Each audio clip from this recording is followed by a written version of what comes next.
আসসালামু আলাইকুম রহমতুল্লাহি ওয়া বারাকাতুহু। প্রিয় ফেসবুক বন্ধুরা, আজকে আমরা গুরুত্বপূর্ণ একটি বিষয় নিয়ে আলোচনা করব, সেটা হচ্ছে hepatitis B. Hepatitis B virus দ্বারা আক্রান্ত হলে তাকে হেপাটাইটিস বলা হয়। লিভারের একটা জটিলতম সমস্যা।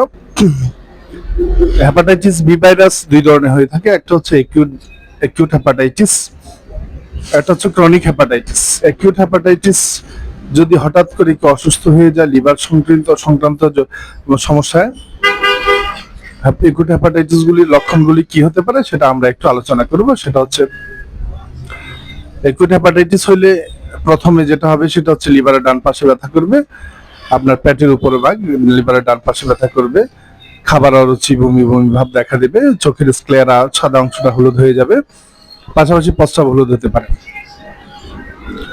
পেট ফুলে থাকবে,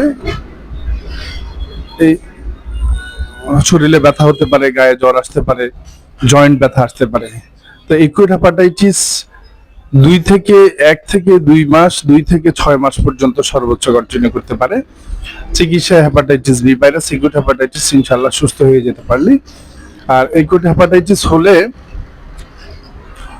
রোগী রিকভার করার পর, সুস্থ হওয়ার পর তার বডিতে অ্যান্টি হেপাটাইটিস বি ভ্যাকসিন তৈরি হয়ে যায়, যেটা একটা মানুষের জন্য অবশ্যই ভালো লক্ষণ যে তার সারা জীবন আর হেপাটাইটিস নামক বি ভাইরাস নামক জীবাণু আক্রান্ত করতে পারে না।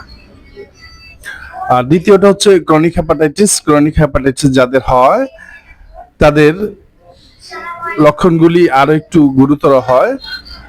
ক্ষুধামন্দা, বমি বমি ভাব, ক্ষুধামন্দা দেখা দেওয়ার পাশাপাশি তার পেট ফুলে যায়, পা ফুলে যায়, প্রস্রাব হলুদ হতে পারে, পেটটা বড় হয়ে যায়, নাকে গন্ধ লাগা, শরীরে জ্বর আসা, জয়েন্ট ফুলে যাওয়া, শরীরে ওজন কমে যাওয়া, এই টাইপের ক্রনিক হেপাটাইটিস সমস্যাগুলি যখন সেটা অনেক বেশি ইনফ্লামেশন প্রদাহযুক্ত হয় তখন।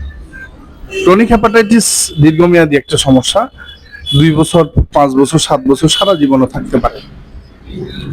তো সারা জীবনও থাকতে পারে, এটা দীর্ঘমেয়াদী প্রদাহজনিত একটা রোগ। এর জন্য দুইটা হেপাটাইটিসে আমাদের জন্য, লিভারের হেপাটাইটিস আমাদের জন্য একটা ক্ষতির কারণ বা একটা অনাকাঙ্ক্ষিত রোগ, যেটার জন্য আমরা নিজেরাই দায়ী। সেজন্য আমাদের করণীয় উচিত হচ্ছে আমরা অবশ্যই আমাদের ভেজাল মুক্ত খাবার খেতে হবে এবং স্বাস্থ্যকর খাবার খেতে হবে।